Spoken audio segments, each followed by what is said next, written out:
Visakha GVMC Gandhi విగ్రహం వద్ద VHPS వ్యవస్థాపక 18వ ఆవిర్భావ దినోత్సవం జరుపుకున్నారు. 2007లో జీవీఎంసీ గాంధీ విగ్రహం వద్ద నుంచే మా వికలాంగుల హక్కుల పోరాట సమితి ఉద్యమం ప్రారంభమైంది.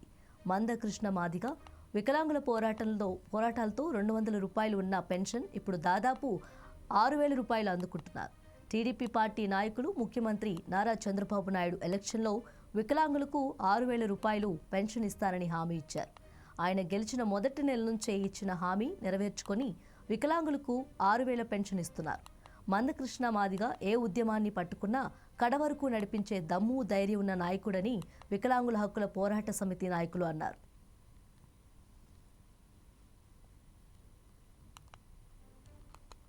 మందకృష్ణ మాదిగ స్థాపించిన 2007లో వికలాంగుల పోరాట సమితి రోజండి.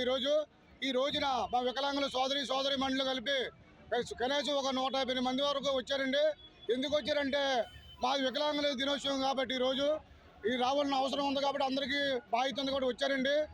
మాకు ముందుగా ఒక మనవండి, మాకు ఈరోజు 3,000 పెన్షన్ నుంచి 6,000 పెన్షన్ తీసుకెళ్లి ఘనత ఎవరైనా ఉన్నారంటే ఆయన మందకృష్ణ మాదిగ అన్నగారు ఏంటంటే ఈరోజు ఉద్యమాలు చేసి అందరికీ న్యాయం చేసి అన్ని కులాలకు కూడా న్యాయం జరుగుతుందండి.